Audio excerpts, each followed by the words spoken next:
Welcome everybody to our 21-22 introductory mentor contact meeting. We recognize how many hats you wear during this very important week, and we are so thankful for the support that you provide to your beginning teachers and mentors. Thank you for being here. We are placing the handout in the chat box for you. It will make you create a forced copy, and you can feel free to make notes on it through the meeting time today.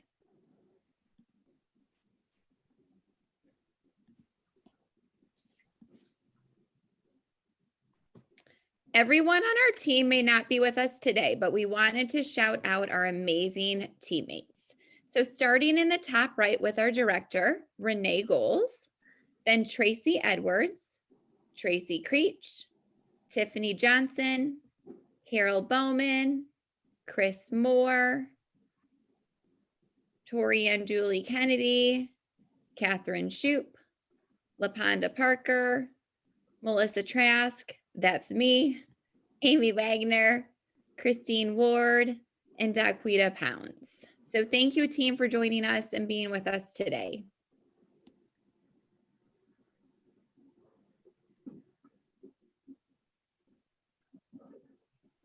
Here is our agenda for our time together today. So you'll see our table of contents. We will begin with the BTSP compliance.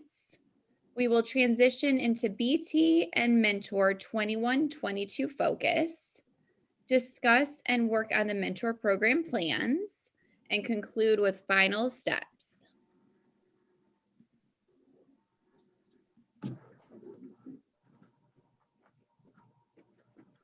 Good morning. Can you guys hear me okay?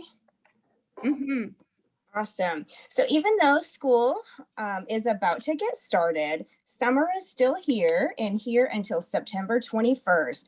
We have partnered with the Charlotte Knights to honor beginning teachers and mentors for their hard work. We'll be selecting one school to attend a baseball game on Saturday, September 18th at 7:00 p.m. with 11 of your team members. So in a moment, you'll see a link dropped in the chat box, and we want you to take a moment to fill out that short form, and we will announce the winner of the school winner at the end of the meeting today. So please be sure to stay on till the end so that you can hear which school will be attending the Charlotte Knights game with a team on September 18th.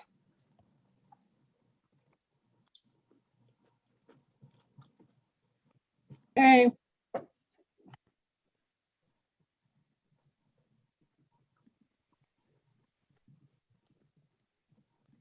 All right, as you're filling out that form, we're going to go ahead and get started with the compliance section of our presentation.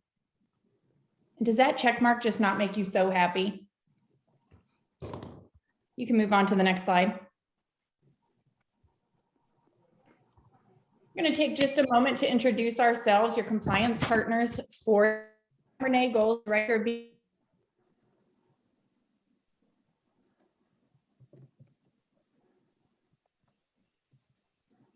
And hey, I'm Dr. Tori and Julie Kennedy. I'm also with the Beginning Teacher Development and Support Team, here to support you this year. Make sure that everybody is meeting NCDPI requirements.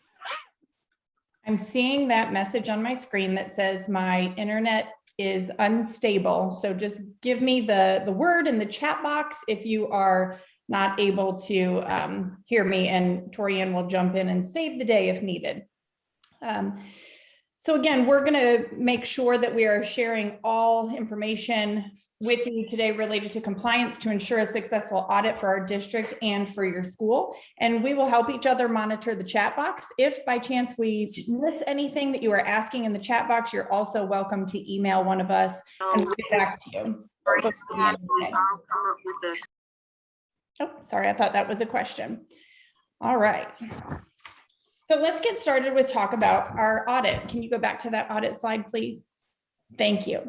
Every 5 years, the state reviews our plans and processes, and funding for our beginning teachers is determined on how well we uphold our program plan aligned to a monitoring visit rubric. So think about your evaluation rubric. The state gives us one just related to our beginning teacher support for the district. Our next monitoring visit will occur during the 22-23 school year, but it will use data from the 21-22 or this current school year. So everything you do with beginning teachers this year must align, should always align, but especially this year, to state board expectations, and it must be documented accurately in your mentor program plan as well as in My Talent. So if you're taking great notes on that amazing handout, this will serve you well throughout the year. Next slide, please. In preparation for the monitoring visit this school year, we internally audited our processes last year. So in review of all the data we collected around performance evaluation requirements, professional development plans, professional learning requirements, these are the schools that had beginning teachers and were at the top of our list every time we audited practices throughout the school year. So definitely help us celebrate these. Is that confetti on the slide not amazing? Shout out to Dr. Wagner on our team, because you can give her a slide and she can zhuzh it like you would not believe. So help us celebrate in those schools, but also reach out to a principal or another friend at that school, a mentor contact, to help you strategize around your plan and making sure that your evaluations, PDPs, and professional development requirements for beginning teachers are super solid. And if you're a new mentor contact, or even if you're a returning mentor contact, we want to remind you that we love to celebrate schools, and we want everybody to be on this list for future meetings. These schools receive amazing prize packages. We give really good prizes, you guys, really good prizes. And we want new ways to honor each of you this year. So please make sure that you are working hard to get in our 100% club so you can get all kinds of freebies for yourself and your BTs. Next slide. Okay, so BTSP stands for Beginning Teacher Support Program, not to be confused with Beginning Teacher Development and Support, which is BTD&S, which is also the way we represent our team name, because we have the longest team name, I'm sure, in the district, definitely in human resources.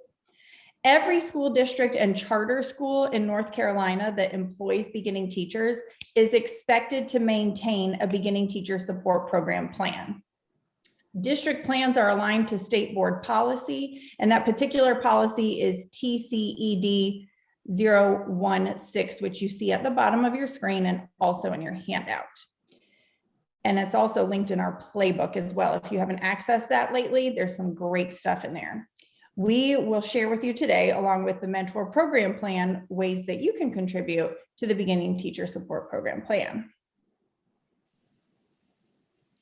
So it's important for our beginning teacher leaders to know and understand the BTSP plan for Charlotte-Mecklenburg schools, which is approved by the local board and the state board. This is our guiding document on file with DPI and will be used to inform all decisions regarding beginning teachers this year. The plan was created in alignment to state requirements and in collaboration with beginning teachers, mentors, principals, and district personnel. The plan was updated last year due to a revision in the BTSP state board policy. So what we're going to do is we're going to set a timer for 15 minutes so that you can read through the plan, fill your coffee, take a quick little restroom break if you need to. And we want you to provide feedback on the plan so that we can inform future planning. So in the chat box, you will see a link to the BTSP plan, and you will see a link to the feedback form. So go ahead and get that plan open on your screen and start loading that feedback form as well, so you can jump between the two. And we invite you to black out your camera for this time if you would like to, but please do pay attention to the timer, because when the 15 minutes are up, we will be jumping right into our next piece related to compliance.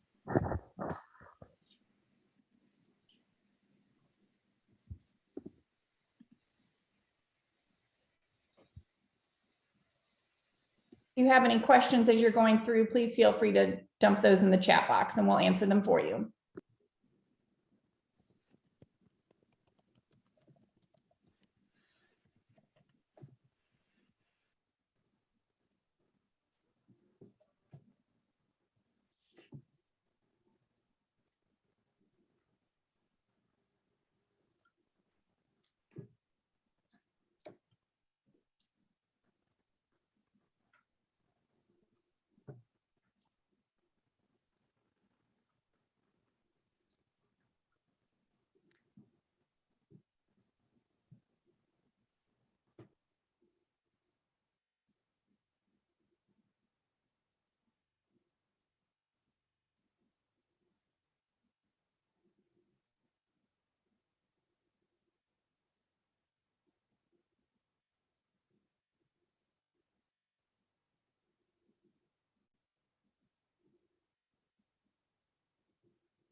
Team, you've got 10 more minutes left. Just make sure you're reading through that plan. Again, if you have any questions, thoughts, we're happy to answer those in the chat box. Please make sure you are documenting on the form as well. Thank you so much.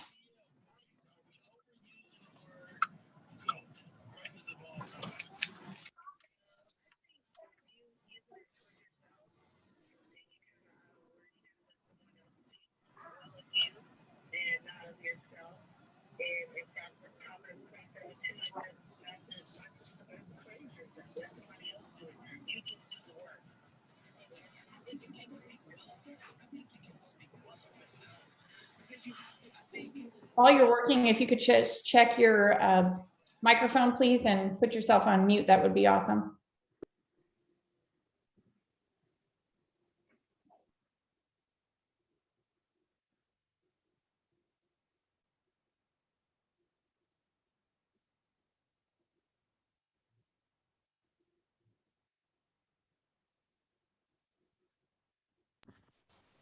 Great question, Megan. Do mentors have to retake the My Talent training each year or renew after so many years?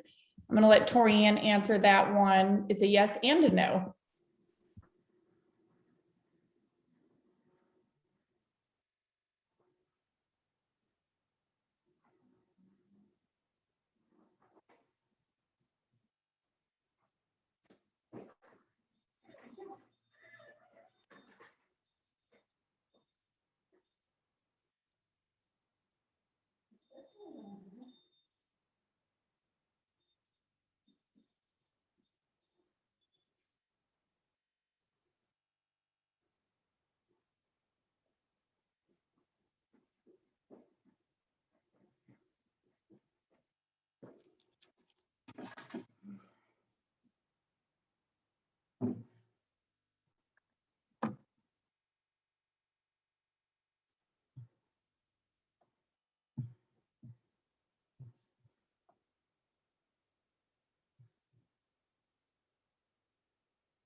You've got just a little over 5 minutes to wrap up your review and feedback. Thank you so much.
Take your final 2 minutes to finish up. Grab a quick drink of water, coffee if you need to. We will be back and moving in less than 2 minutes.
Well, that was a sweet little 10 seconds left warning. So thank you to whoever that was. I really appreciate it.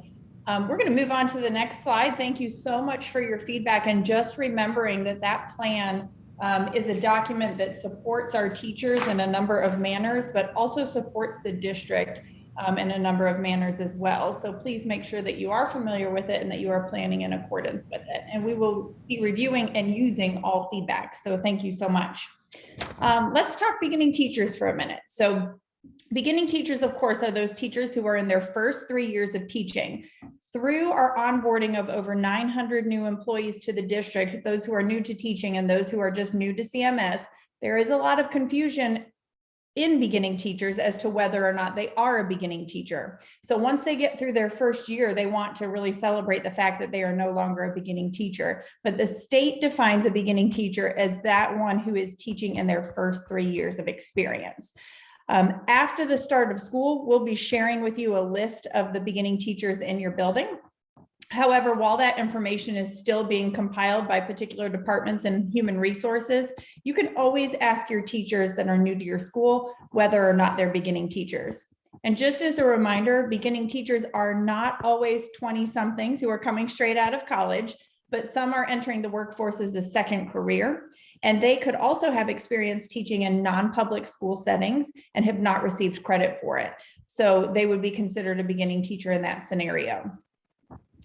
So if you could just click real quick, please. There's a banner that comes in. Thank you. Don't forget teachers that are hired after the beginning of the school year as well. So BTSP expectations are required for all beginning teachers, regardless of when they are hired. If they are hired before December 2nd, you might want to put that on your calendar, jot it down, before December 2nd, 2021, then this school year will count as a year of experience for them. If they're hired after that date, it will not count and they will attend NTX next year as a first-year teacher. It is your responsibility to provide them with all of the support and documentation that they will need to successfully complete BTSP. All right, so now having digested all of that information, let's talk licensure for a minute. So I'm going to kick it over to Tori Ann and would like to just clarify that she is not a licensure person, but has great licensure information.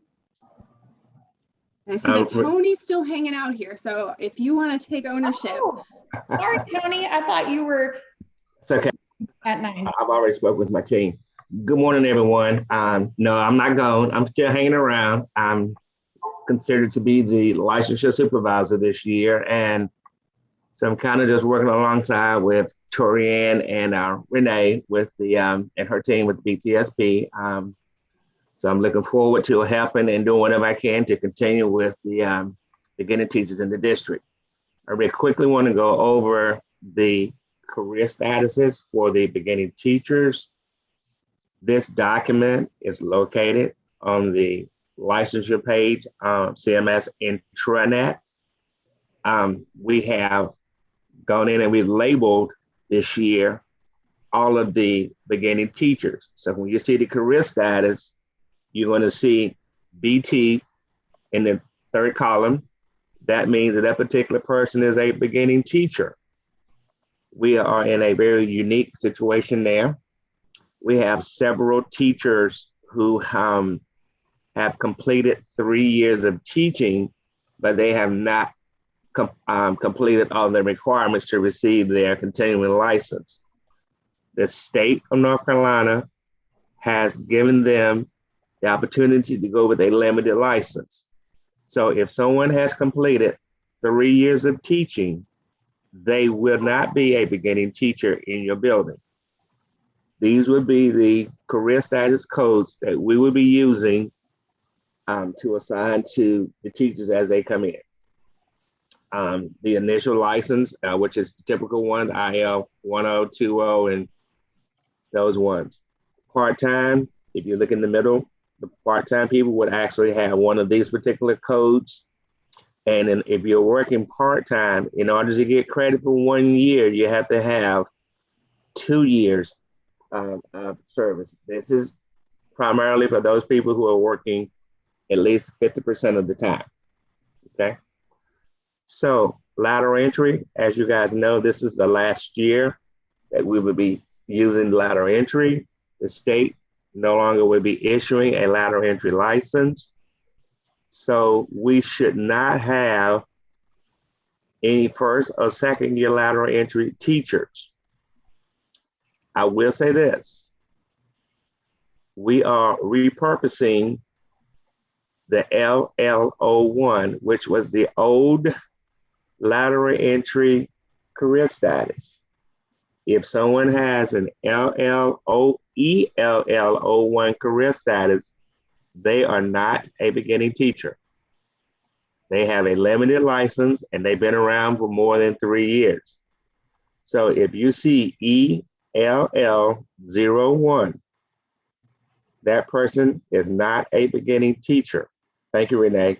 That person is a limited license person that has not completed their testing requirements, but they have completed 3 years of teaching. The vocational lateral entry that has not changed, that's going to remain the same right now. Okay. Next slide. So the lateral entry went away. So now we're using what we call a residency license. So we have residency license, emergency license, and we have permit to teach. Permit to teach has to be the approval of the district. So we're not really using permit to teach unless it's one of those unique situations. So we're not going to put this here, but if you see it, that's what it means. Well, actually it is here, I'm sorry. The PT10 under the first column. That we're using that for special circumstances, okay? If we're at the point where we can't give the person a particular license, we can always fall back on the permit to teach. So emergency license and the residency license, they are considered to be the alternative pathway, okay? So the alternative pathway now is that of the residency license. And if a person does not qualify for the residency license, we have the option to look at them to get them an emergency license for at least 1 year going forward. This year, as I said, we have created a third column with a third column that has BT. If you see BT anywhere in the career status, I mean that this person is a beginning teacher. Again, this document can be found on the CMS intranet on the licensure page. And also it's going to be given out in the handout from my understanding. Any questions about this particular, I will say that they're still hiring, and we still have quite a few teachers who have not received a career status yet, okay? And I always say, when in doubt, treat them like a beginning teacher. Then that way we don't have to worry about trying to go back and catch up on anything, okay? Any questions? Tony, there's a great question in the chat box that other people might be wondering too. If they're new to a public school system, are they still considered a BT? Or in different circumstances? Yeah, we would have to review that particular person. If they can show documentation that they completed the requirements for BTSP, then we can look at moving them beyond that of being a beginning teacher. But we would have to look to make sure that they had the proper documentation to show that they had a mentor for 3 years. They went through the evaluation plan. And I will say this, most of our charter schools, they have a BTSP plan in place. We have to get documentation from them. When in doubt, you can always ask, and we can research it and look for that. The licensure case managers, if you're not sure whether a person is a beginning teacher, please reach out to your licensure case manager. She can let you know that information. Central 1 is Phyllis Sidebottom. Central 2 is Allison Lowry. The North, Northeast, and Northwest is Robin Acree. The South, which consists of Southeast and Southwest, that is Christine Smith. So if you're having questions about a person's career status, please reach out to your licensure case manager.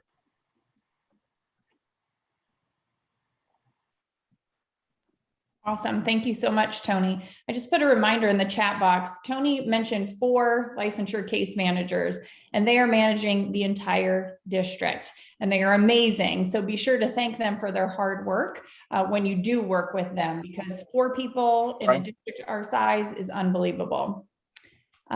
Tony, we had one more question. If they are more than 3 years of experience but are from another state, should we assign them a mentor and attend BT meetings? No, I would not. If they're coming from another state licensed, I would not assign them a mentor or BT status. However, you definitely want to make sure that they do the NCTEP, the North Carolina Teacher Evaluation Process overview. Perfect. If there are any other questions, please make sure to drop them in the chat box, and we'll monitor those as we move on to the next few sections of compliance. So the beginning teacher's responsibilities document is a new document that's been shared through a couple different venues, but we want you to know that this is in your handout, and we hope that you access it constantly this year. But it's for a teacher in each of their first 3 years of their teaching career. So it's got the NCDPI expectations of the beginning teachers, including their required coursework, their evaluation responsibilities, and their licensure requirements. So you can share a copy of this document with your beginning teachers, and it's made in a checklist style. So this would also be a great document to have out during your monthly meetings with your beginning teachers. These are the 2 very specific things that need to be completed and tracked by the Human Resources Department, as well as will be included in our state audit. So the BTSP orientation was part of the new teacher experience, but if you had a new teacher who did not attend NTX or maybe didn't have their credentials at the time, please make sure that they have completed 422-171. That needs to be completed within their first 10 days of hire, and we are coming on that this week. So touch base with each of those new teachers in your school and make sure they have completed that course. If you are unsure, just go ahead and have them complete it, because it is not going to take them very long and it's good information. Additionally, the North Carolina teacher evaluation process training is for any teacher who is new to teaching in North Carolina. So that's all new to the profession, but also those who are experienced coming from Florida to North Carolina or any other state. Teachers should not be observed until they complete this course and understand the observation rubric and associated ratings. Again, they should not be observed until that course has been taken. If they are observed and that course has not been taken, then they have an argument, especially if they don't like their observation results. So please be very careful there. All right, so beginning teacher working conditions. Take a moment and just read these silent solo in your head, and in the chat box, if you feel to, jot something that is super easy for you to stay on top of.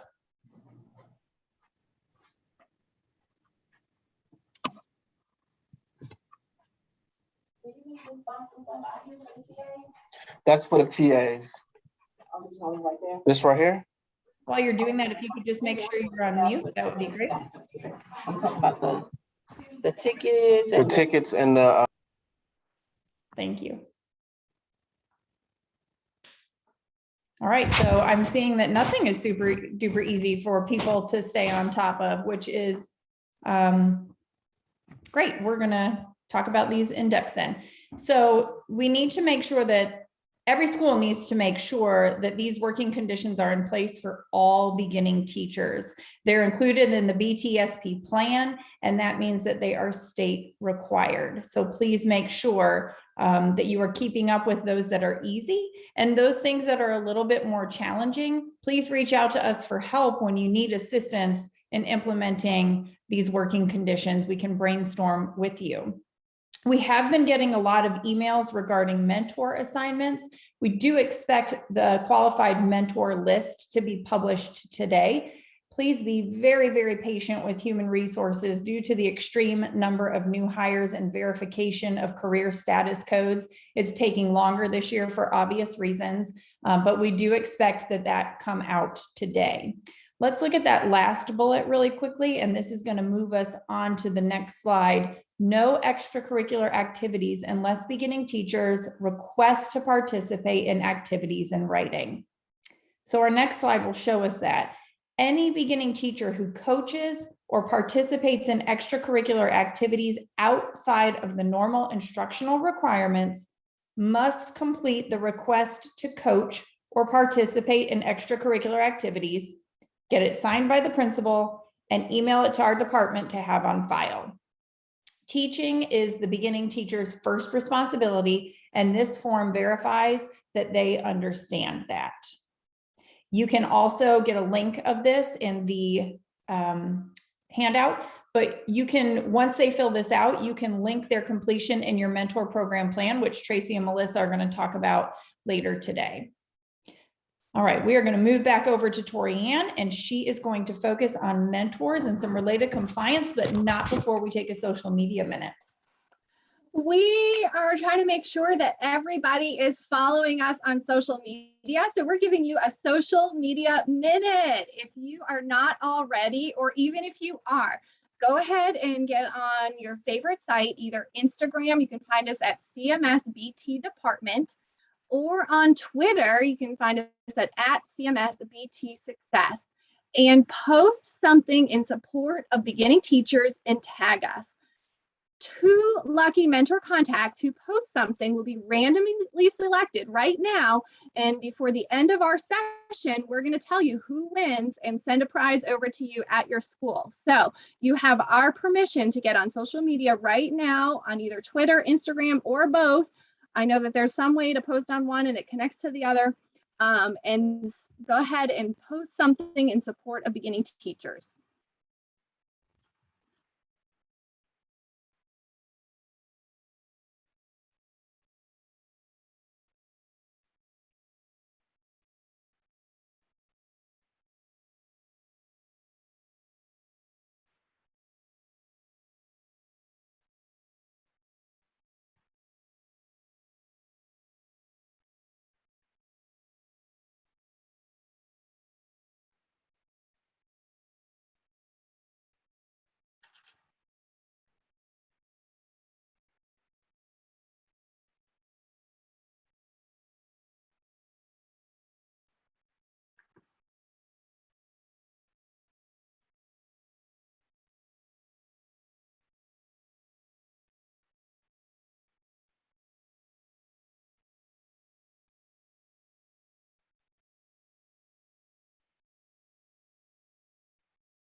All right, we are going to continue to progress through our content, but just a reminder that we are selecting a winner. Someone who posts on each site will get a lucky prize sent to their school. So hopefully, fingers crossed, today you will receive your list of qualified mentors, or eligible mentors, I should say. If you are a mentor contact, so the list is going out, it's supposed to be going to principals and mentor contacts, give it till the end of the day. But if you don't have it by tomorrow, please feel free to email me to follow up with you with your specific list. So if you're not your school's mentor contact, go ahead and ask that person for a copy of the list if you're collaborating and assigning mentors to beginning teachers. The state board expectation is that beginning teachers are paired, and this is their language, with excellent, experienced, and qualified teachers to serve as their mentor. Mentor teachers must have more than 3 years of classroom teaching experience, and they should have a 3/5 accomplished rating on their most recent summative, with standard 4 being accomplished if they were observed on an abbreviated plan. And their summative must have been completed within the past 2 school years. Mentors can also have proficient ratings. And if you do choose someone with proficient ratings, you must justify your choice on your mentor program plan. And Melissa and Tracy will share where to do that when they go through the plan later this morning. Mentors must also complete the online mentor training available in My Talent. It's linked in your handout. This course, those of you who have been mentor contacts for a while, it used to be course number 457. This summer, it was modernized from Moodle to Canvas. And so the new course number is now 423239. And again, that information is in your handout. If someone has completed the mentor training since July 2010, they do not have to retake the course unless they want a refresher. We went back through our list, and I think we emailed 3 or 4 mentors last year because they had completed the course in like 2008, 2006, and so we had to have them updated. But since 2010, that's when the new evaluation rubric was released. That's when the new mentor standards were released. So our course is aligned to that. It was modernized a little bit this summer. So if any mentor wants a refresher, there is some new content, but it's all aligned to the state mentor training. Retired teachers can serve as mentors, and there's a link to the qualifications for mentors included in the handout. And again, the list will be shared with schools hopefully by the end of the day today.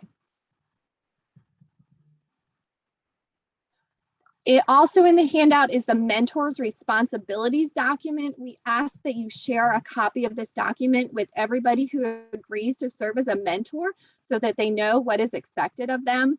The document outlines the requirements for mentors, the must-dos like completing the required course and signing the beginning teacher's professional development plan 3 times during the year. But it also includes important instructional moves that are aligned to NCDPI's rubric that are determined to have a high impact on both the retention as well as the performance of your beginning teachers. So these 2 documents, the mentor qualification information and the mentor responsibilities document, are linked in your handout. We're going to take a moment, and if you will jot in the chat, what are some things you do to reward your mentors? So at your school, what are some things you've done in the past? And those of you who are new, you're going to be reading this chat furiously to get some ideas of things that you could do in your mentor program plan. But what are some things? So our district provides them with a flex certificate twice a year. So they do receive 2 flex days from the district if they've completed the mentor requirements, which is completing the mentor log and the PDP. But what are some ways your school rewards teachers for serving as mentors? I'm seeing some great ideas, and a lot of them include food, which is really funny. But yeah, coffee is amazing, and any type of celebration. I'm seeing a couple of Jeans passes, and Torianne and I often giggle and wonder if the Jeans pass is going to hold its same value after last year, but always a good idea. Mentor of the Month receives a $10 gift card. That's awesome. Sue, classroom coverage for recess. That is the gift that is free and so amazing for a teacher. I see a couple of those early, leave early or come late passes. Those are nice snacks and goodie bags. Awesome. So you guys can take a look at the chat and get some ideas for your own school plan. I think someone's off mute. If you had something to share, go ahead. If not, make sure you're on mute. In order to receive the Flex certificate from the district, the two things that a mentor needs to be doing is first, and Tracy, if you'll advance the slide, is signing the beginning teacher's professional development plan. So they're going to be aiding the teachers in logging into My Talent, completing their self-assessment, and setting professional goals for the year. So as you're thinking of your first meeting with your beginning teachers and mentors, how can you allow some time for them to sit down and complete their self-assessment together and set their goals together? And then go ahead and have the mentor sign the plan right there in the meeting, so it's already done. The dates are for this year's school year. The beginning of the year needs to be completed by September 24th. Now, let me put this caveat out there, and some of you know this. If a teacher is not hired until October, they still need to do this. So make sure that they're doing it within the first 10 days or the first month of being hired. It's completing their self-assessment and completing their professional development plan and getting that signed by a mentor. So the September 24th date is for anyone who's hired up until September 24th. And then we need to ask you to stay on top of teachers who are hired after that date. The middle of the year is January 14th. And then the end of the year is going to be April 22nd for anyone hired at the beginning of the year. Anyone who's on a late hire plan, their PDP will be due May 20th. So again, that December 2nd date, anyone hired after that will be on a late hire plan. They are still expected to complete a professional development plan with their mentor. They just skip the middle of the year steps. They'll do the initial and they'll do the end of the year review for our late hires. The other piece that mentors are required to do is to complete the mentor log. So that is available as a collaborative log for mentors and their beginning teachers to track their time spent together. The contents of this log are confidential to the beginning teacher and the mentor. So even your principal does not have access to the conversations that mentors record. You will not have access to the conversations that mentors record. The numeric details, so what date, what standards are they talking about? How long are they spending together? That information is extracted and reported to NTDPI and will become part of our audit. But as far as what's filled in the non-numeric sections is completely confidential. Beginning teachers will not have access to log entries. It's the responsibility of the mentor to type in the log entry, to share it with the beginning teacher, and then the beginning teacher will be able to see it. And mentors will not have access to the mentoring log until they are assigned to the beginning teacher's professional development plan. So it's not an extra step that your principal has to do. Your principal has to assign the mentor to the beginning teacher's PDP, and it automatically assigns them to their mentoring log. So usually sometimes people come in and email me and they're like, hey, I don't have access to my mentor log. My first question is, do you even have access to their PDP yet? And that's responsibility on principals. Torianne, we have a couple of questions. If we could go back to that slide for just a moment for the good of the group. Where is the mentor log exactly? We're getting some feedback that some people can't see it yet. Has it been loaded yet, etc.? Yeah, and so again, it's going to be, first of all, mentor contacts will not have access to logs. So those of you on this screen, unless you're a teacher serving as a mentor, you're not going to be able to see it. Where is it? In My Talent, there is a tab that's called BTSP Coaching and Onboarding. And so when mentors click on that tab or beginning teachers click on that tab, that's where they will see access to the log. Great questions. Thank you. All right, one of the resources linked in the mentor responsibilities document and in this meeting's handout is the mentor continuum. It is suggested by NCDPI for mentors to be evaluated annually using the mentor continuum. We've shared this resource before and want to make sure you consider how you may use this and include this in your mentoring practice at your school. Component 4 of your mentor program plan is all about what you're doing for mentors Could you provide time at the beginning of the year and then again at the end of the year for mentors to self-assess on the continuum and include a mentoring goal in their PDP? This document could be used to inform some of the meetings that you have with your mentors. One of the continuous asks of our department and from various beginning teacher stakeholders is for professional development of mentors. And so in order to meet the needs of mentors and mentor programs, we have created 2 amazing professional development opportunities for mentors and teacher leaders to engage in and strengthen their confidence and commitment to providing valuable feedback to beginning teachers. Star Power has been around for a few years and will be offered again 5 times this year, and teachers can register for it in My Talent. Star Coaching Conversations takes Star Power one step further and provides mentors and teacher leaders with the understanding and practice of how to design a coaching conversation to impact their beginning teachers' practice around standards of equity. Teachers must participate in Star Power first before they can participate in Star Coaching Conversations. And both of these will be held over Zoom and offered in both morning and afternoon times. Teachers can register for either one in My Talent and will receive credit for participating. Consider selecting a day and time and inviting all of your mentors to participate together. Or you can share these flyers with your mentors and they are available in your handout. If you have more than 10 mentors or teacher leaders at your school and would like to offer a session for your staff only at a time of your choosing, you can reach out to me to plan that. So we've just gone over a lot of information about mentors. As you think about your mentor program plan and how you're going to support your mentors this year, please drop a note in the chat. What are you going to start doing or continue doing in support of your mentors?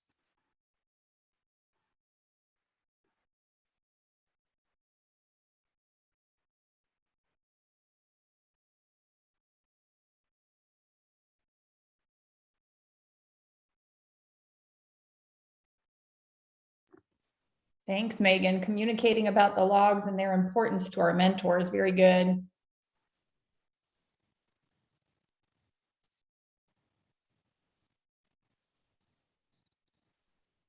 Oh, I love using survey results to see what areas they need help in, a needs assessment. You're going to hear more about that from Melissa and Tracy later today.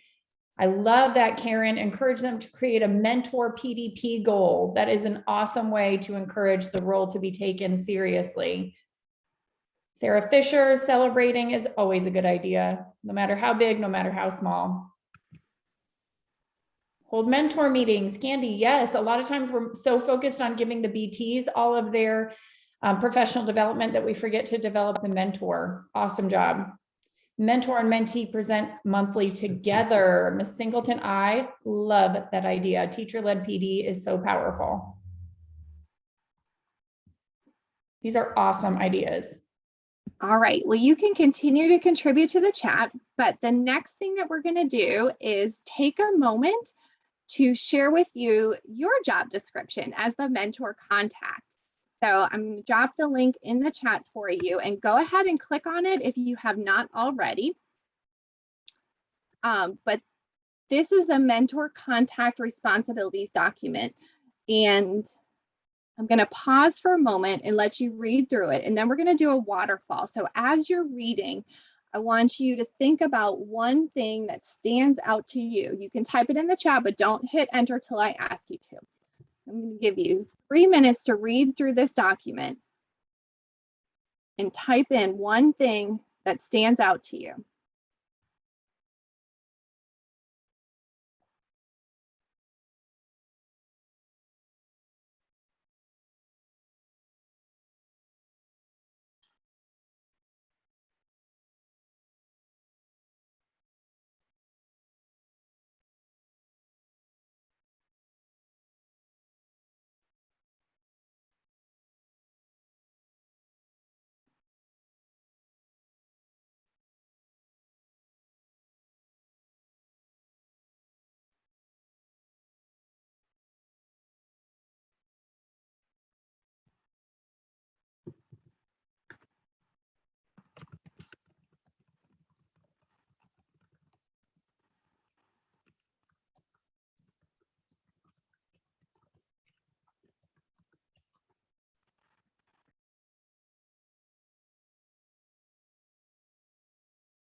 All right, you have 30 seconds left. So if you haven't already, type something in the chat, but don't hit enter yet. What is the one thing, important thing that stands out to you?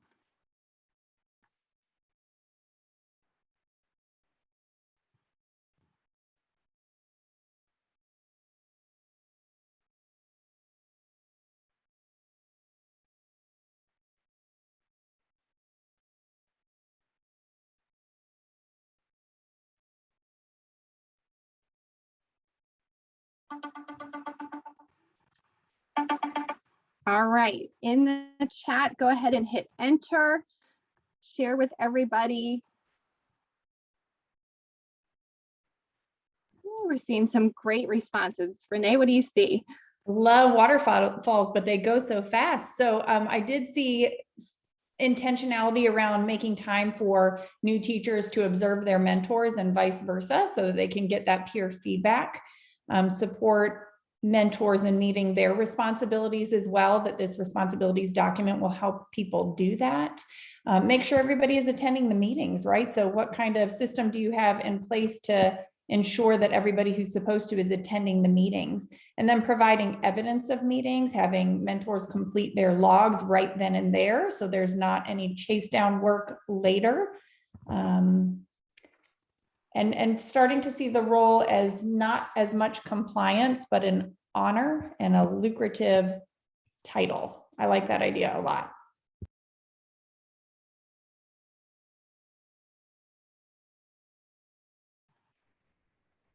All right, so Renee is going to share with you a few last minute things from our department as we wrap up the compliance piece. All right, keep that handout handy, friends, because there are some more documents on there. This is the responsibility that principals have to uphold state board policy and expectations. And a lot of times mentor contacts are given that other duty as assigned. So you may want to familiarize yourself with the principal responsibilities so you can help the principal meet them. When you have a chance, please review this document with your principal. It's going to be hard to get time on their calendar right now for obvious reasons, but don't let it become October and you haven't sat down and looked at this together.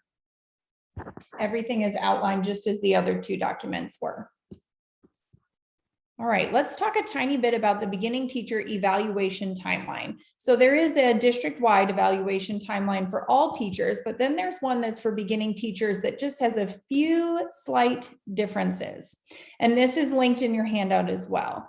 So again, most of the dates are the same in the teacher evaluation timeline that is published by the Performance Management Department, but we want to call out a few of the upcoming due dates.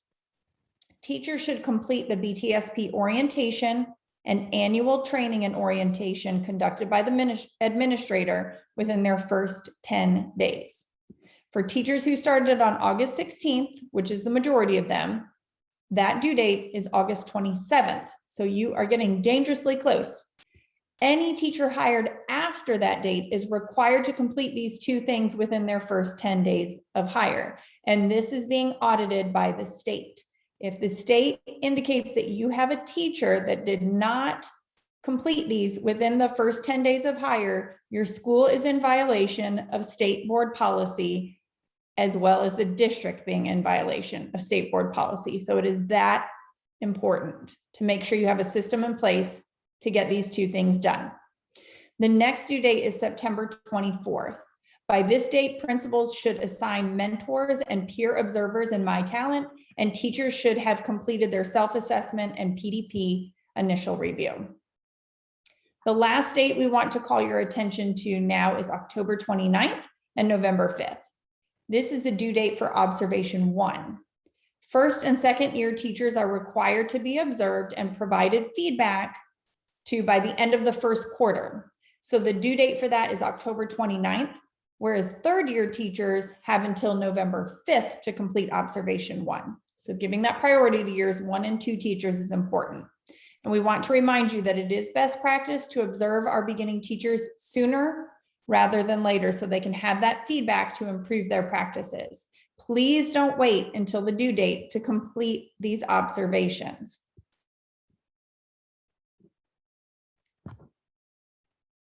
All right, let's talk school support options. This might be my favorite slide.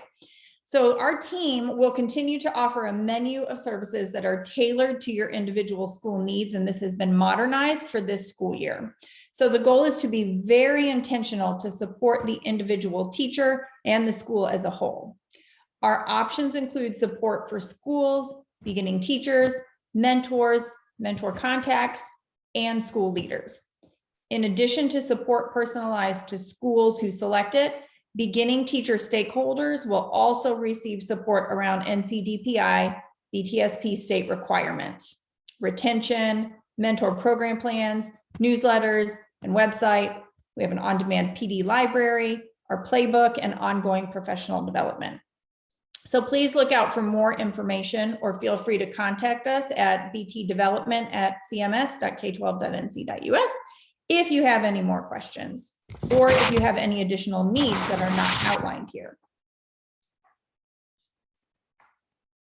All righty. Before we celebrate our social media winners and answer any questions that you still have, we're going to take a quick brain break. We've shared a lot of information with you, and every year the stake is in the retention and performance of our beginning teachers, but this year the stake is even greater because our beginning teacher support program is being evaluated by NCDPI. So we're going to give you just a moment to release any stress or anxiety you have about the upcoming school year.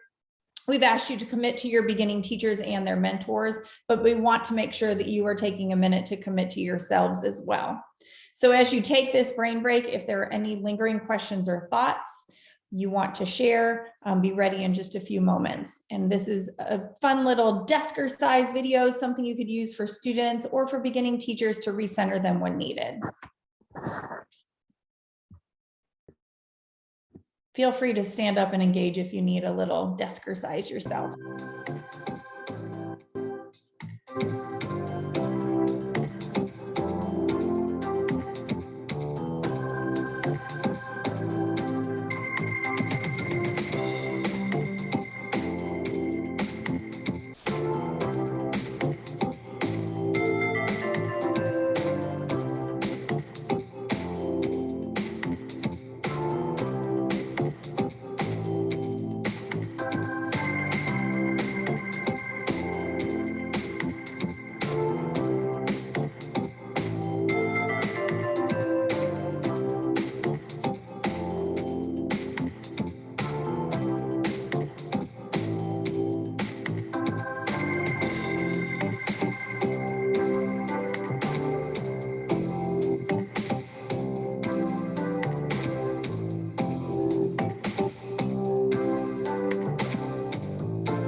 Quick, easy, and totally cheesy, right? But your students would love this. I really think we need a CMS version of this. So if anybody wants to make a really fun one, we're willing to collaborate with you on that. But for now, we're going to announce our social media winners.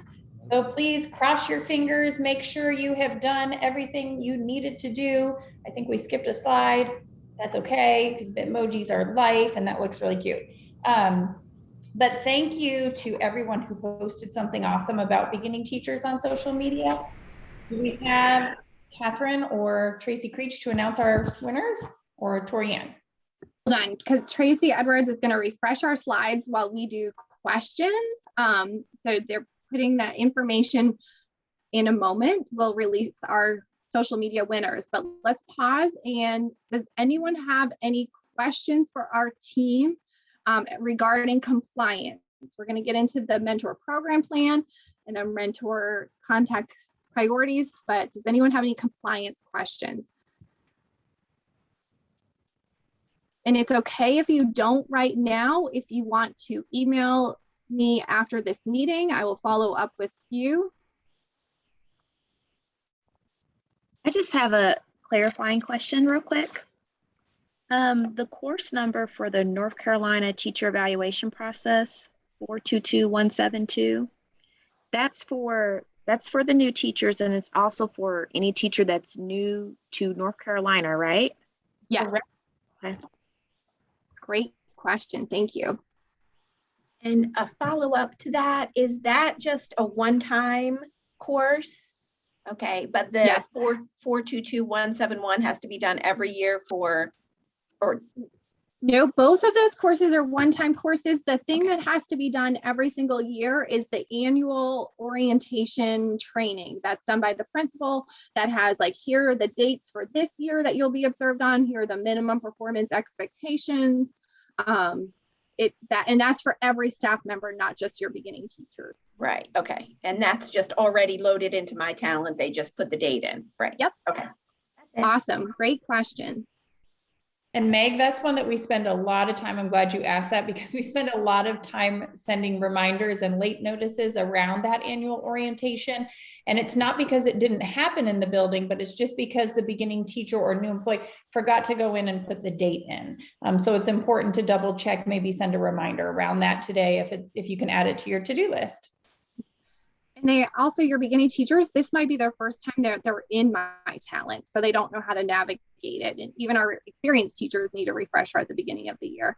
I know that some schools do it all together and they have their staff, come in so that an experienced teacher can sit next to a beginning teacher and help them and show them where to put that date in. All right, Tracy, are we ready to reveal our social media winners? And we will get a prize package out to you at your school in courier. Everybody choose your favorite reaction emoji for Zoom. Let's celebrate. Congratulations for Instagram, Mr. BJ Williams from Eastway Middle School. Woohoo! And Twitter, we've got Coach Wiggins from Mallard Creek High School.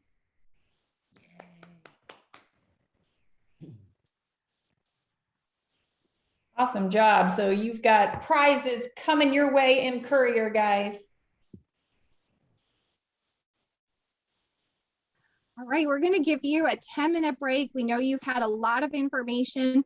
Again, if you have questions, please email me. I've been trying to monitor the chat, but I know that as soon as this meeting's over, I'll dive right into my email and start following up with anybody who has any lingering questions. So 10 minutes and then come back and get ready for Tracy and Melissa.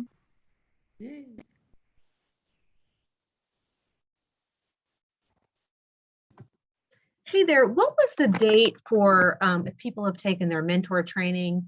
It was before what date they had to redo it? July 2010. July 2000. And will that mentor list reflect that? Yes, it'll say outdated next to the training if they've taken it, but it's prior to that date. Okay, thank you so much. You're welcome.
Okay, everyone.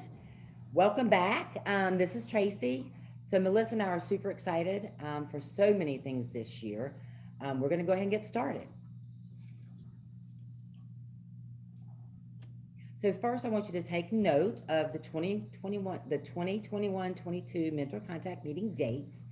Meetings will be remote this year until further notice, and they will occur from 8:30 to 11:30 on Mondays. So please register now if you have not already for the course. The link is being put in the chat box. If you're a new mentor contact, we'll have an afternoon session today for you to join from 1 to 2 o'clock. Also every other meeting date at the same time with the same Zoom link. We will also provide monthly Mentor Mania emails that will come the first week of every month. So this can include compliance updates, PD opportunities, information about master schools, or other important tidbits.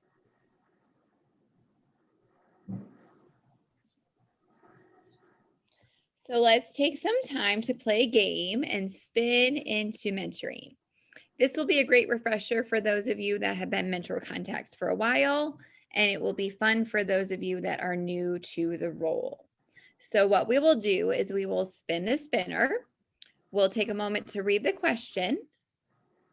And then when I say go, we'll waterfall our responses in the chat. So Tracy, are you ready to take it away?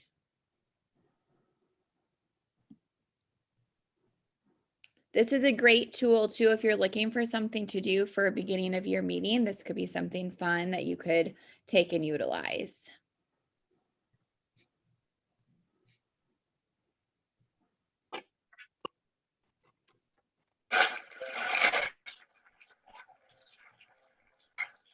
So how will you create a mentoring culture in your building?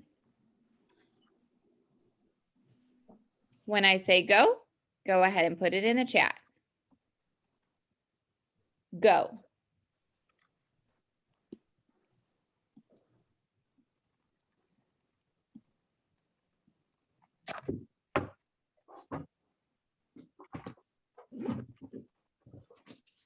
These are good. Strong PD for mentors, celebrations, team building, time, capacity, relationships, appreciation. I like this question asking, what can I do to support you?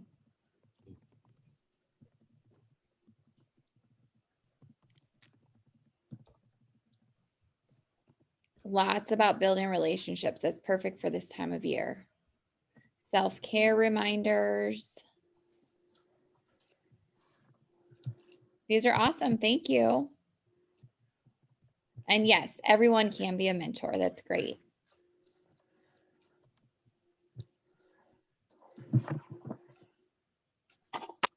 All right, Tracy, let's spin it again.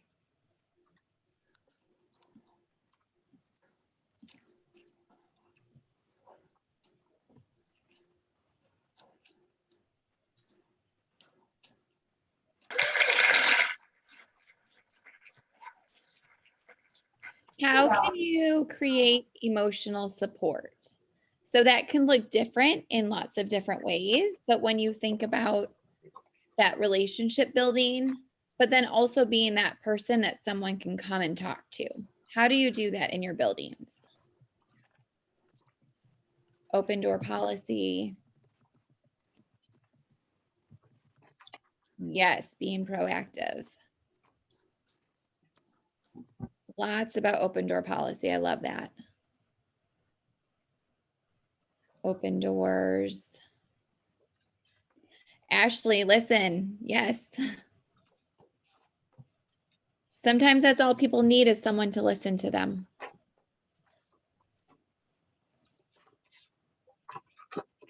Check-ins. Chocolate. Yes. Being consistent, especially this time of year, right? That consistency is key for communication.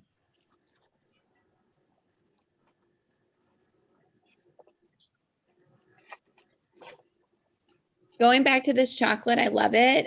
Susan, thank you for writing that. So she said that when they do is when she strikes up that conversation. So it's not just having the chocolate, but that's kind of the segue into that communication. Thank you. Christine, I'd be there all the time for that chocolate. Tracy, will you spin it again, please?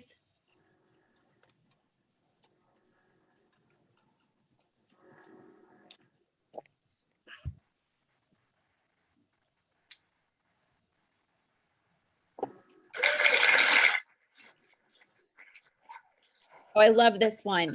How will you create time for classroom visits? And by classroom visits, we're referencing how can your beginning teachers get into their mentor classrooms, and how can the mentors get into beginning teacher classrooms? What ideas do you have for that?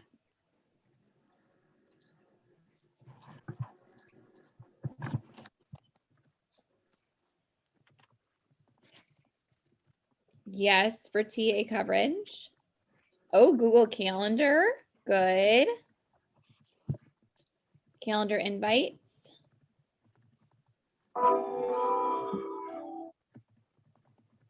I like building it into the master schedule. That's smart.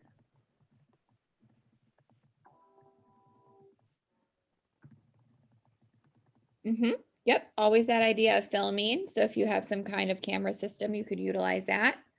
Yes, shout out to the pineapple walks. Teammates that are on here, yay.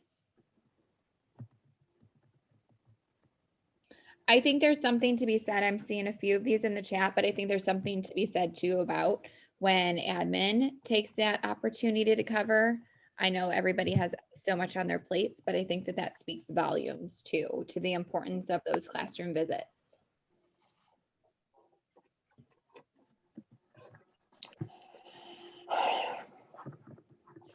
All right, Tracy, let's do one more spin.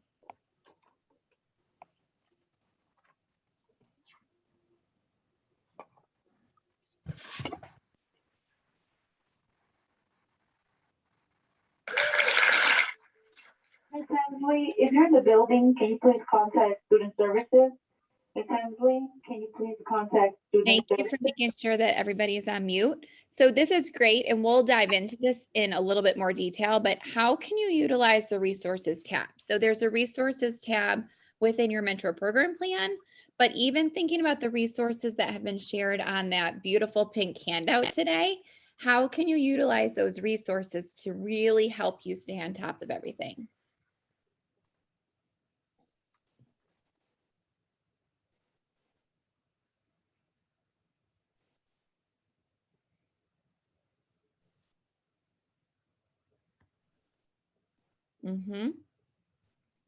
Katrina, you're like me. I like paper. I think a binder is a great idea. Yep. Folders. Oh, that's good. Adding to your to-do list. That way you don't forget about them. Yes, Marisha, adding to folders.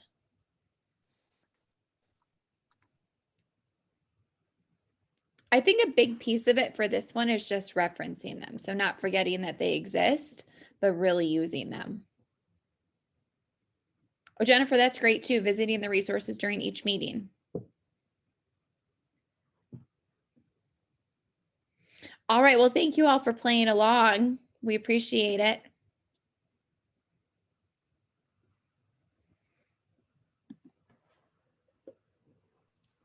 Okay, so let's look at this year like it's the first time ever being a mentor contact or a lead mentor. In fact, many of you probably are listening in right now and are new to your role this year.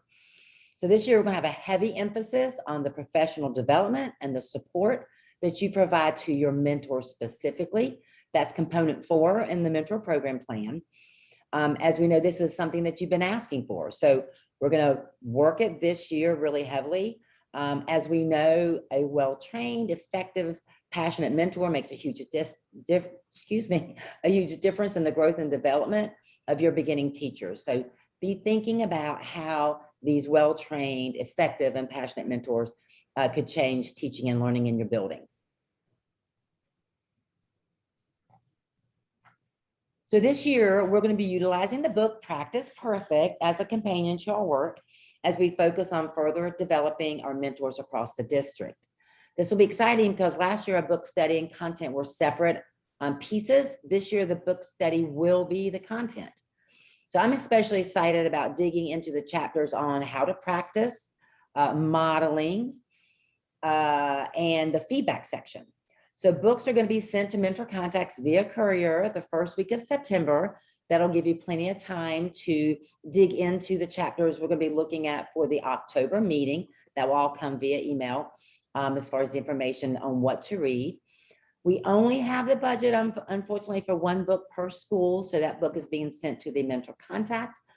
Please make sure that when that arrives that you share the book and that the person who's maybe doing the most work around the reading has access to that at all times.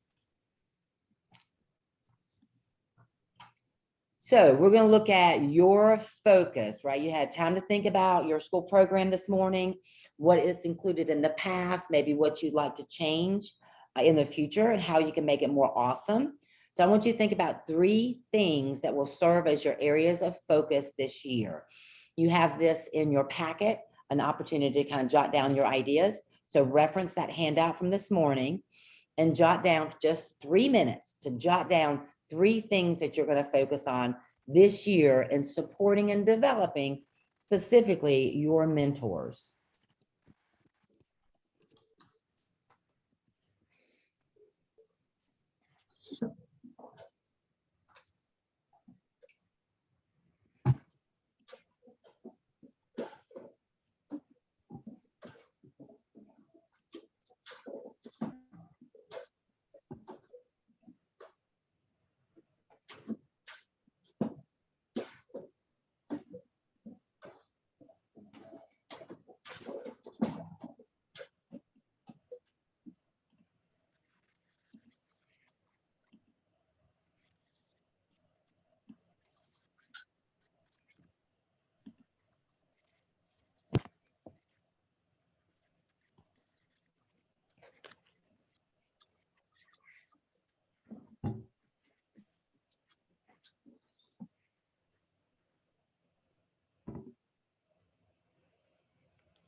About 1 minute left to get your ideas down.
And now, the moment you've all been waiting for, or the moment that Tracy and I have been waiting for, it's time to dive into the new and improved mentor program plans.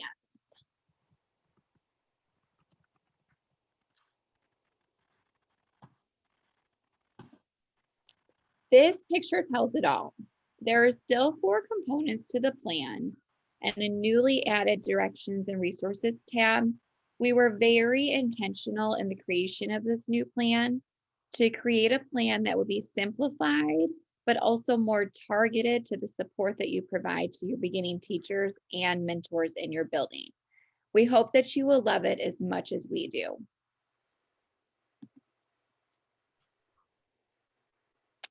So at this time, we will have you take time to locate your 21-22 mentor program plan for your school, if you've not done so already. You received an email the week of August 9th from either myself, Melissa Trask, or Tracy Edwards. You can use the options on the screen that you see here to find it. We will give you 10 minutes to do so and to also take a break once you have found it and are ready to go. If you have tried to find it and you're unable to locate your plan, please just email myself or Tracy, and access will be provided after this meeting. So you'll want to look in your email inbox for either August 9th. You can search for our names, and then we included the subjects for the emails that we sent. So you have 10 minutes to locate and take a break.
1 minute left, everybody.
Okay, so welcome back. Hope you were able to find it. Remember, if you were not, that's okay. Email us after the plan, after, sorry about the puppy, after our meeting today, and we'll make sure we get that to you. But we're going to go ahead and jump into an overview of our mentor program plan.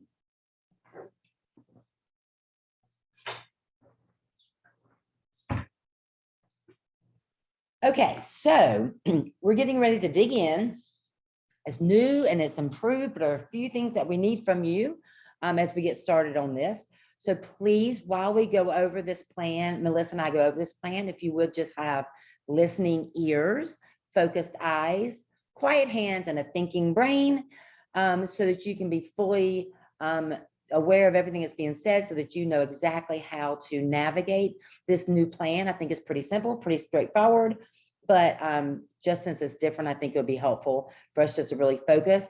You don't need to worry about doing anything to your plan right now if you're able to locate it, because we're going to give you time to not only dig into this plan and start working on it today during this meeting, but also time to meet with other people, peers in this room, to kind of ask questions and throw ideas off of each other. So that time is coming. Hold tight.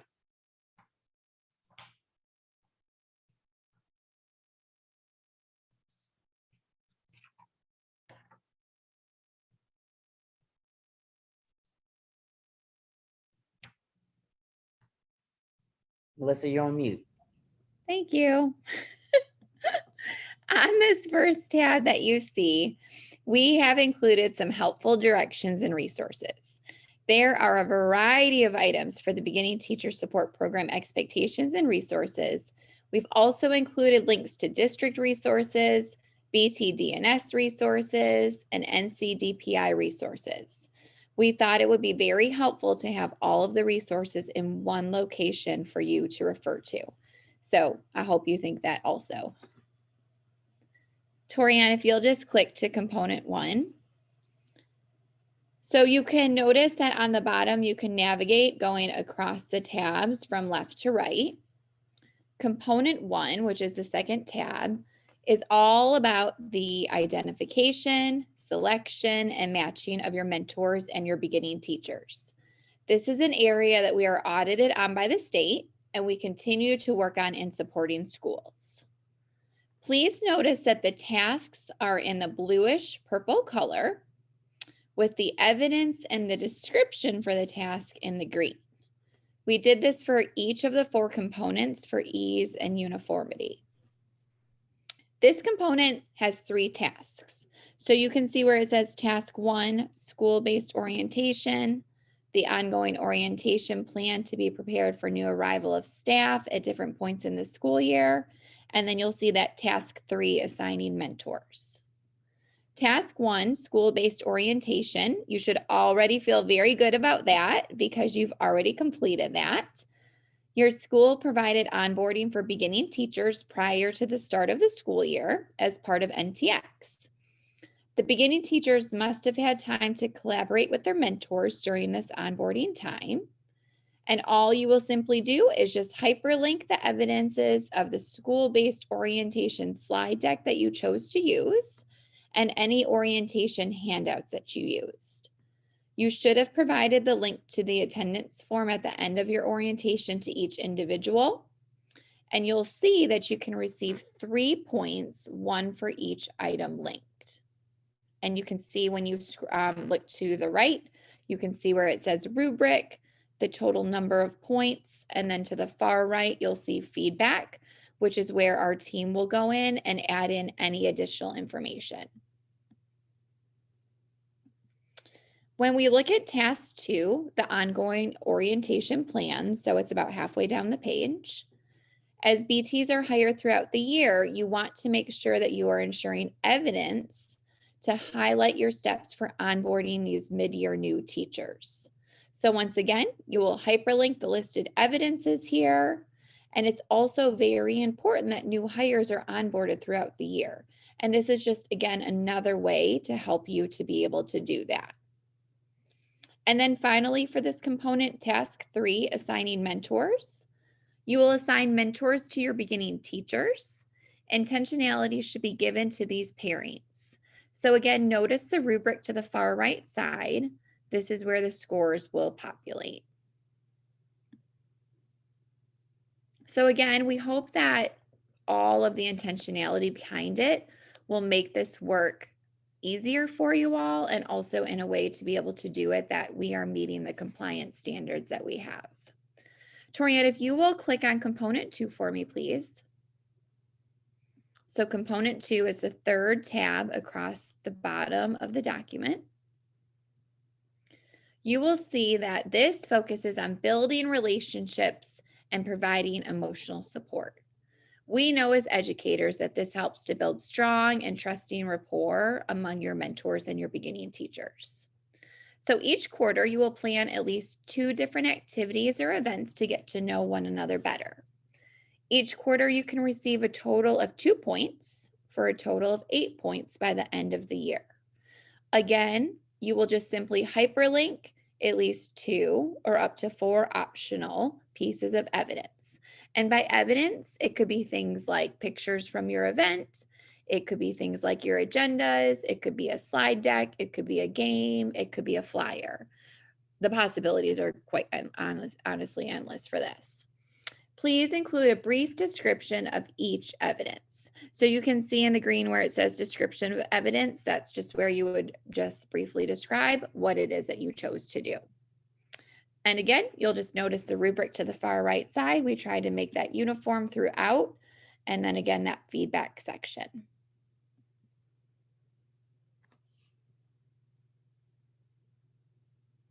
Okay, so Torianne, you already have gotten to component 3, which is that 4th tab. Component 3 is dedicated to the support and development of beginning teachers and how to ensure that this development is related and tailored to their needs, as evidenced by the needs assessments, the teacher evaluation process, and additional school data. This has not changed since the last mentor program plan. A few things to make note of in this component. Task 1 is only necessary for those beginning teachers in your building that are agreeing to coach or participate in extracurricular activities, right? This is the first task. This has always been a requirement of BTSP. It's been mentioned earlier in the meeting today. You can simply make a copy of this link provided in the plan, give it to any teacher who requests permission, and then email that document to BTDNS's email address, which is also included in the handout today. So let's look at task 2 and 3 in this component. We've included a needs assessment you can use as is, or that you can modify to fit your school needs. You're going to always make a copy and rename it with your school name. Task 2 is to be completed at the beginning of the year, but notice task 3 is the same, but you're being asked to complete that at the beginning of 2nd semester, so that you have 2 opportunities to do that. There are 2 different surveys to ensure that you're always providing the most meaningful and purposeful PD and to support your beginning teachers. So remember, as in the directions, you do not link the form to the plan, you instead link the spreadsheet. So that's something we kind of were working on last year. We would get a lot of the survey itself, but not the link to the spreadsheet or the responses to the survey. So please link that instead this year. The responses to the survey should guide you in making good decisions as the year progresses. Additionally, in this component, under task 4, you're going to have a chance to document the professional development or support opportunities for beginning teachers. This could include your monthly meetings or support, for example, observing a mentor, teaching with a mentor, or other support opportunities. You also will have a chance here to indicate whether or not mentors are invited to these sessions or these meetings. You'll have an opportunity to identify the topic or the title, the standard and the teacher evaluation process that it's aligned to, and then of course, an area in which you link your evidence, upload a link to your evidence. You should have 2 links to evidence for each month. Could be slides or the agenda. The other should be the survey responses. And I want to clarify that I'm not referring to the needs assessment in task 2 and 3, but surveys you do after each monthly meeting. So when you complete a meeting, you should have some type of quick ticket out the door or something like that, that gives you a little bit of feedback on how that session went, and if there's some evidence that the teachers are taking that and doing something with it in their classroom. Things that this could include would be like a picture of the ticket out the door. It could be a questionnaire.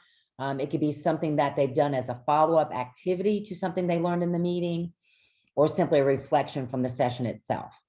Notice the rubric to the far right. So this again is where your scores for this section will populate. Then finally, if we go to the very last tab, which is component 4, this is exactly like component 3, but with a focus on the support and development of your mentors. So the plan task looks the same as component 3, but should include professional development and support for mentors. This should include your monthly meetings and or support. This could be observing a mentee. This could be team building with a mentee, providing feedback sessions or other support opportunities. You also have a chance here to indicate whether or not BTs are invited to each of the meetings. Most likely not with your mentor meetings. Usually beginning teachers would probably not attend those. It depends on what the session is. You can also provide the topic or title, the mentor standards alignment, and of course a link to the evidence again. You should have 2 links for each month.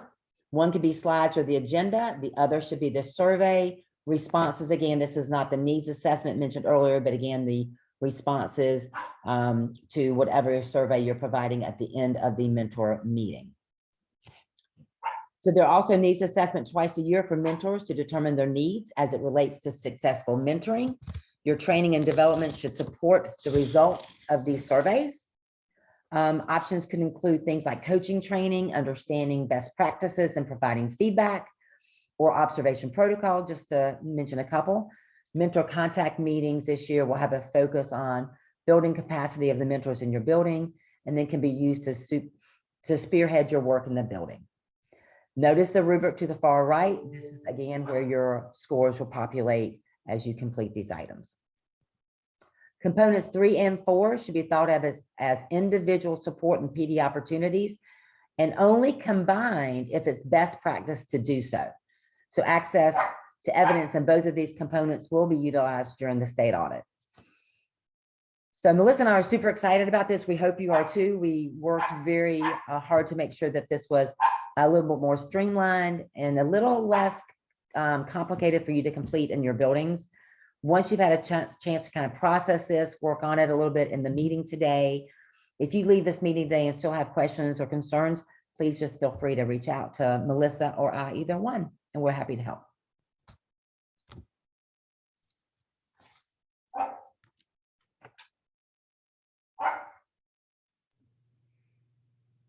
Thank you all too for the feedback. It's very exciting. We've enjoyed working on it, but it's really nice when you get to do something and just kind of unveil it to everybody else that will be using it alongside of us. So I'm glad that you all seem pleased and excited about it. And now it's going to be time to jump into it, right?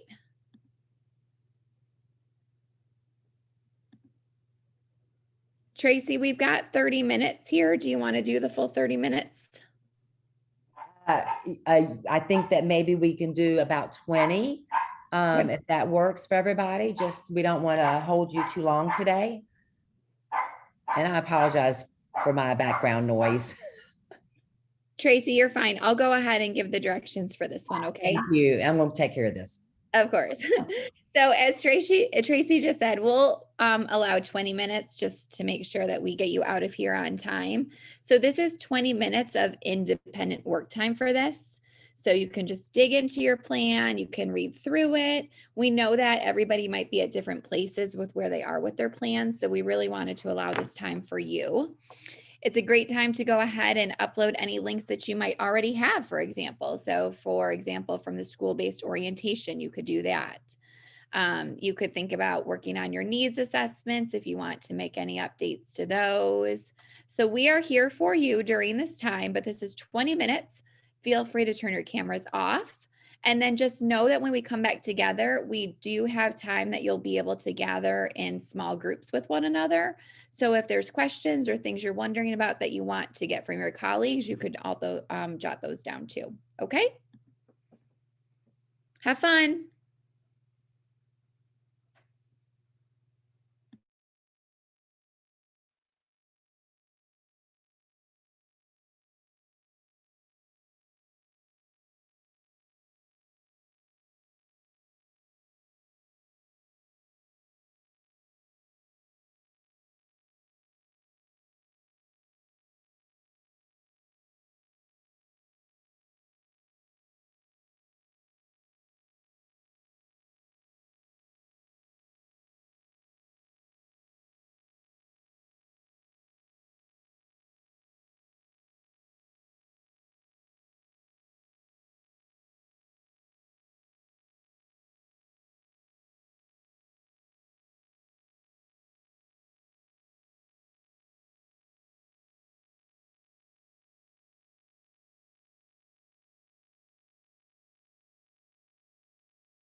All right, everybody, now is your time to chat and collaborate with others. Now that you've had some time to work on this independently, you may have some questions or you want to get some other ideas from your colleagues.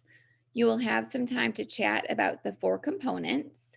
And in your handout, you will see this table if you want to reference it to record any notes during this small group time. So Tracy will go ahead and open up our groups. Tracy, how long would you like us to be in groups for? You're on mute, Tracy. Sorry, I'm creating enough groups that'll put about 4 to 5 people per group, and I'm going to give you 10 minutes. Perfect. And we'll give you a little notice when you're getting down close to the end so you can start to wrap things up. But you have a lot that you can be chatting about.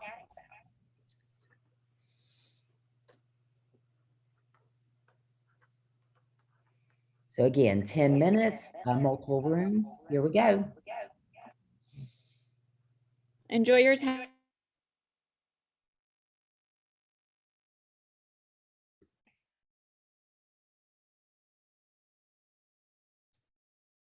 Anyway, so I'm logging back in now.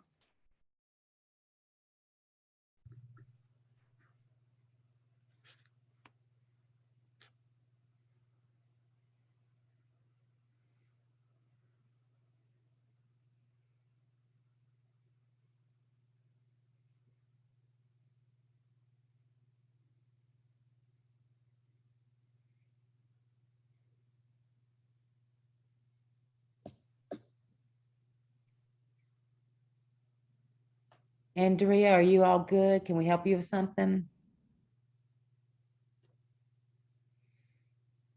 Oh. Have to hop off to conduct an interview.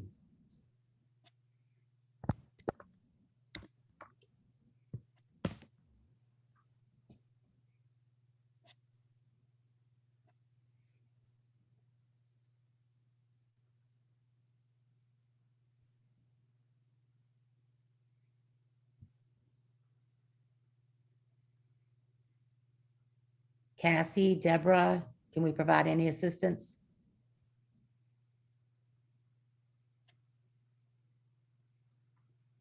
Just Hey guys, sorry, I came back. I didn't want to be in a breakout room. all good.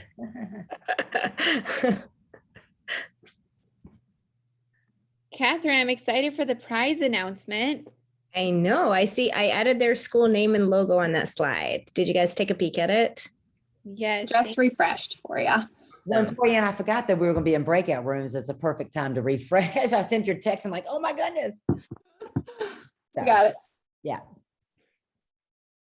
Thanks for managing the Instagram this morning. Yeah, that was fun. There was a lot. I was like, A lot let me of see going- what lot they going wrote. on. And then I can't see what anybody put. So I'm like, I'm glad I tagged Catherine on this. Yeah, I think we got like at least 10 or 12 new followers, which is awesome. So we're 40 away from 1K. Oh, 40. Wow. Melissa, we got to push it, and Catherine, when we do star, and Chris. That's really good. Yeah, I was hoping we could get to 1K before Wednesday, before the first day. And we can put that, Maybe we Melissa, can. also in the email that we send with the recording tomorrow Yeah. for anybody who wasn't here and didn't. Yeah, that would be awesome. Great Thank you, idea. Tracy.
Tracy, we did a good job keeping up with the questions too in the chat. I think we got through everybody pretty much.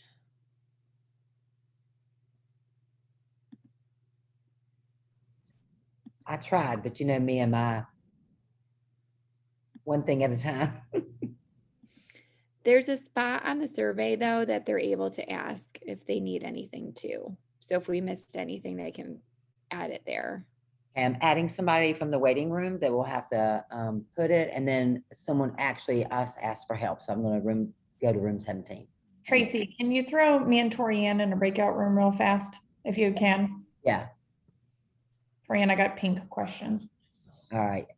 Any particular breakout room or just any? A new one. Can you do that or no? Oh. If not, it's okay. We can talk right here. It's just that it's being recorded, so I didn't want to. Let me put, I got to go answer a question from one of the breakout Renee, rooms. you want to just call me? Yeah. Okay. Jasmine, how'd you end up in a breakout room by yourself? Yes, I've been in here for a minute by myself, and I was trying to figure out how to maneuver to get to the other room. So if you go to the top of your picture or whatever, where it's got your mute button, the 3 extra buttons should allow you to, let me see if I can go when I out picked it. Yeah, let me see if I can pull you into the main screen and then reassign you somewhere. It's just that the people who were assigned chose to not join, I guess. So give me a second. So I'm supposed to be in BJ's group because he's texting me. Okay. BJ's So like, why are you not in my group? You're assigned to my group. I'm like, I don't know. Okay, well, I'm gonna find BJ. Hang on. Let's see.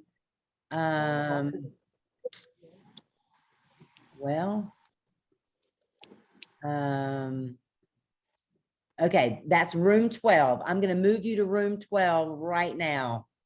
Okay. All right. Thank you. I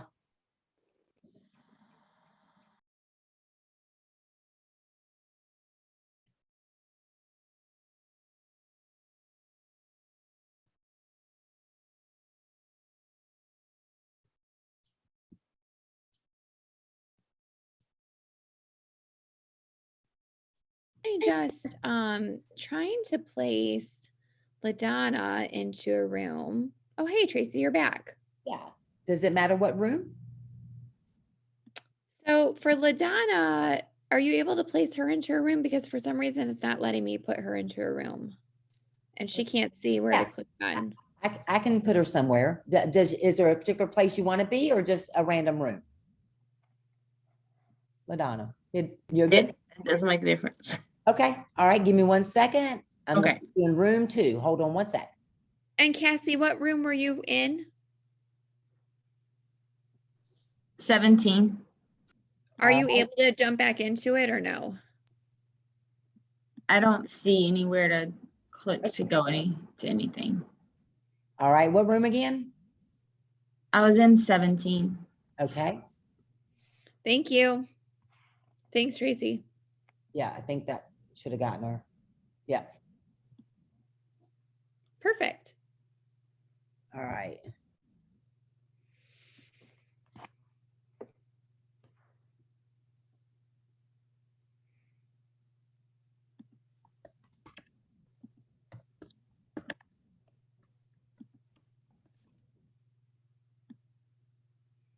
Okay, I just broadcast 1.5 minutes. That's perfect timing. All right, Kelly's coming back. She must have popped out for a second, so she's popping in.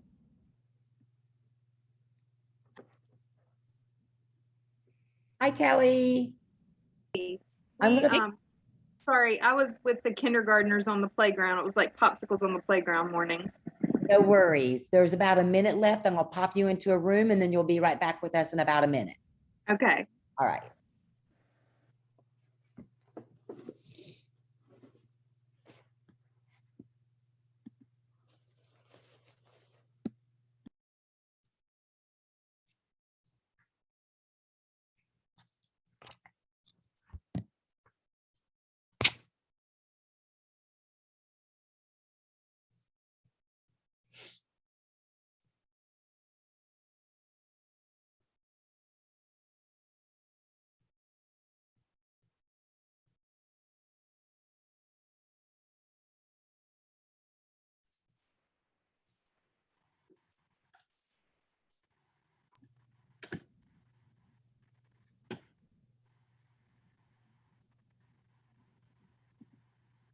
Do you want this screen up or the next one?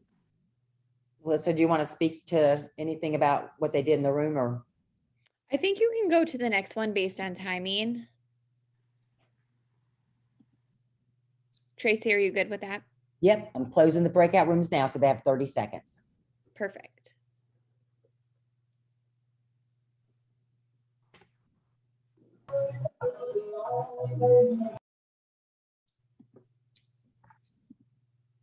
Susan.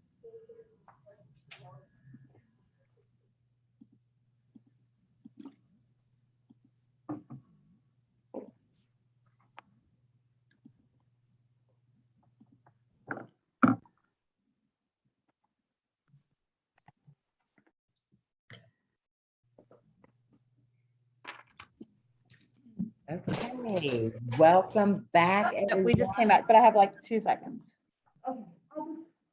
2 seconds. Okay. Okay. We know that was not a long period of time for you guys. You're muted, everyone. If you don't know. I did notice that overnight you did not have her. Have their picture taken. At this time, please report to the gym. Okay. Make sure you're maintaining your mute if you've been in a building and stuff. I know that wasn't a lot of time, but we did want to give you the opportunity to kind of hear from other buildings, what they're doing, what their questions are, get answers from each other, or ideas to kind of move forward this year. So hopefully that gave you just a few minutes to kind of start getting really creative with things.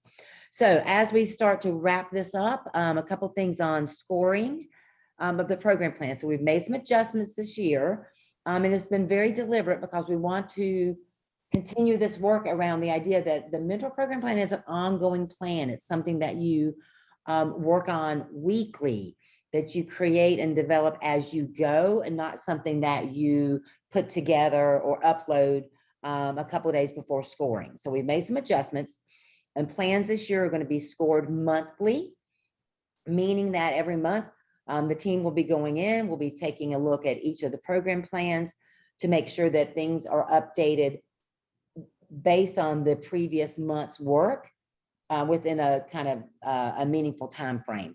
So as an example, you've already done your BT orientation for those folks who attended New Teacher Experience. So that information should already be uploaded and linked into your plan, just as an example. So those scored monthly. Those updated scores will be, the scores will be updated the last work day of each month. So that's when you'll be able to go back in maybe the first of the next month to review the feedback from the previous month. So make sure you're updating your plan regularly, providing your links, and then going back to the sharing that Melissa and I did earlier, to the right of all the tasks was the rubric section. So that's always going to be there for you to take a look at anytime you're in your program plan. So it's not a separate document like it was in previous years. So that should make it a lot easier. Feedback also will be written to the right of the score if there's anything that we need to update you guys on as we score the plans.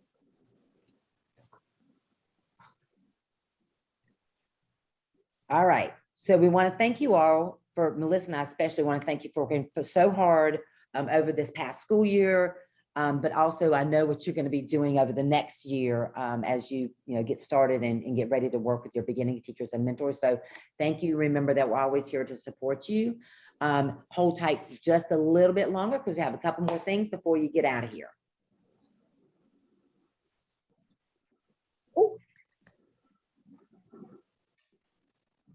We want to share a huge congratulations to Windsor Give me just Park a few minutes at Elementary. 11:30. Is that good?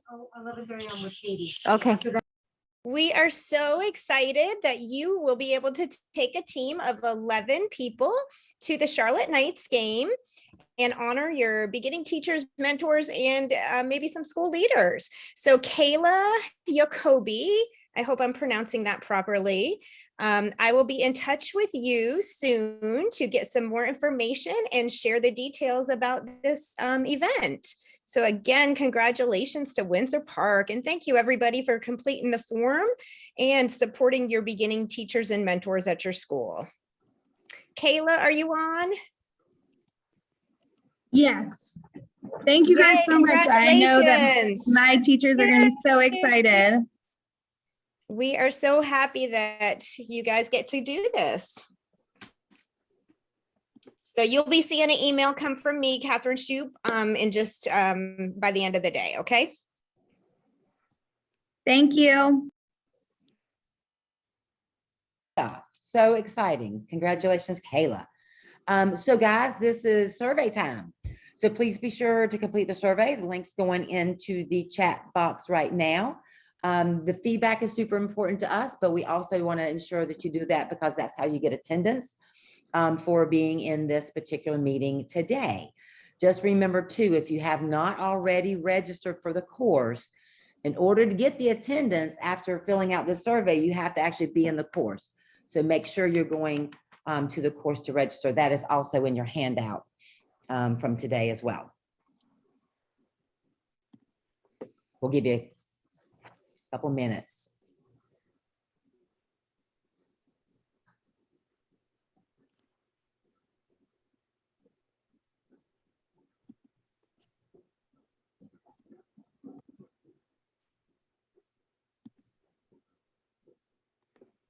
So can we get the handout maybe in the chat box again? Perfect.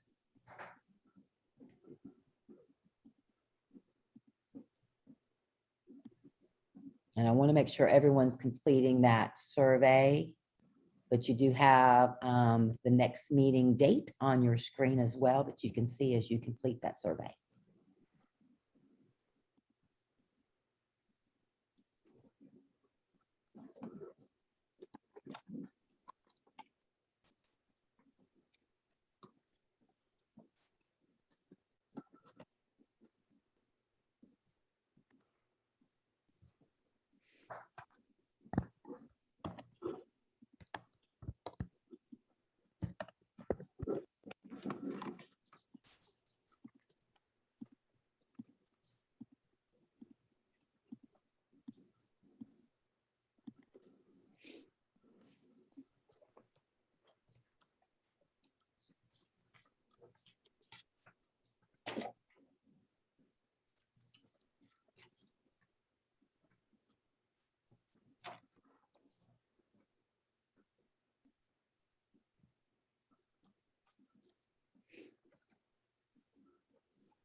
Can I say something, Ms. Edwards? Can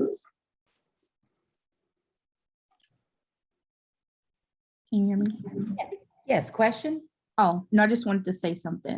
Is that Sure. okay? Yeah. I just wanted to thank you guys. I thought this was such a great presentation. I did put that also in my survey, where I'm able to understand everything. And then also the group that I was in, where you put us in breakout groups. I want to thank them too. They really provided me with a lot of good information as well. So I am so grateful to you guys. I feel very supported and excited to start off everything. Everybody's been so helpful with the emails and everything. So I am so grateful. So thank all of you guys. And I look forward to working with each and every one of you. Oh, we love you guys. Interruption. Nurse Sabrina, could you please call the office? Very good.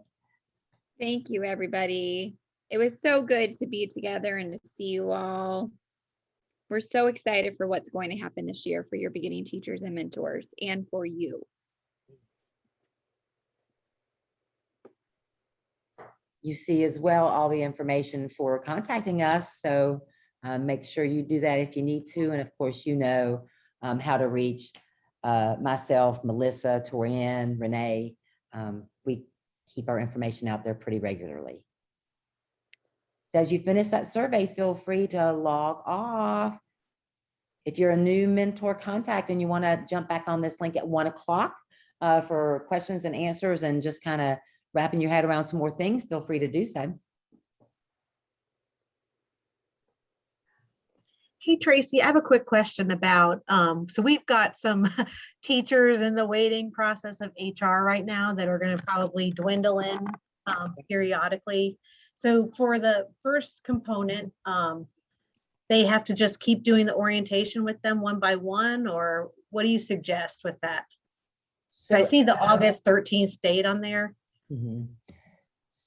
So if Torianne, you want to jump in, or Renee as well, but for the mentor program plan, excuse me, anyone that you did during NTX would be that first task. So all those evidence would be just for that one particular orientation. Then the idea is that, you know, as you go through the year and you have new beginning teachers coming on board, that you would orient them as they are hired.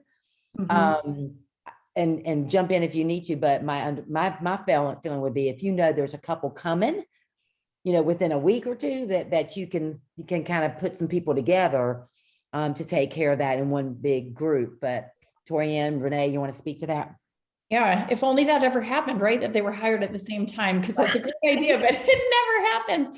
The school-based orientation checklist that we shared with you guys with principals and mentor contacts can serve at any time during the year. Are you referring more to the courses? Well, it has that attendance, you know, they're attending that, and it just said the August 13th date. So I was going to do that with the current teacher that I have. That's and perfect. then just link that part. And then as they come in, just keep linking. Yep, you got it. That's absolutely perfect. And you just maybe put a little blurb in your email that date is different, but you can recycle that for sure. Okay. Yeah, we had a lot of promotions this year, which was great, but not so great for our school. It is great, but it hurts in a different way, right? I get it. Yeah, that's right. All right. Thank you again, ladies. You're welcome. Good to see you. All right. Bye-bye.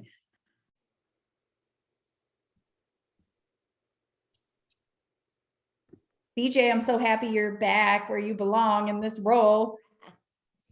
Yes, I'm happy. And I'm actually back at Eastway. So we'll see how long I stay here again.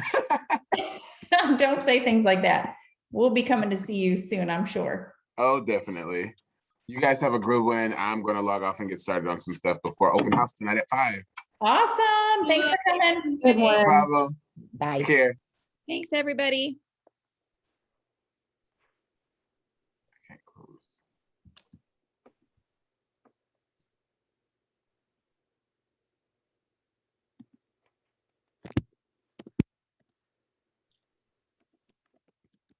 Feel free to log off as you complete your survey. Thank you guys so much. Hey, Melissa or Tracy, there was someone, I think her name was Keela Jarrett, and she asked me to send her something. I don't have her email address. Do one of you mind emailing it to me? Yeah, I can grab it right now. Okay. Thank you. Have a great day, y'all. You too. Melissa, she's Jaquila. Do you need me to do it, or you got it? Sure. If you want to do it, go ahead. Can I just get them over email real quick? Yeah. Okay. All right. Thank y'all. Bye. Bye.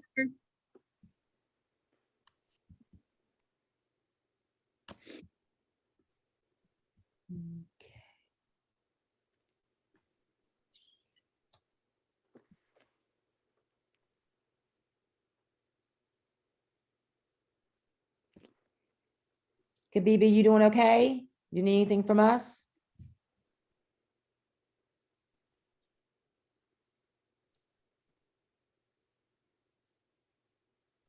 Joyce, do you have any questions? Just want to make sure we're not. No, I'm okay. I'm working on the attendance survey right now. How are you? Okay, perfect. I'm good. I hope you're ready for a great year. Yes, well, we're still unpacking. We're in a new building, so it's a lot going on. I can imagine. Well, then thank you for being here. No problem. Yeah, just let us know if you need anything. Okay, I sure will. Thank you, Tracy. Yeah, have a good one. You too.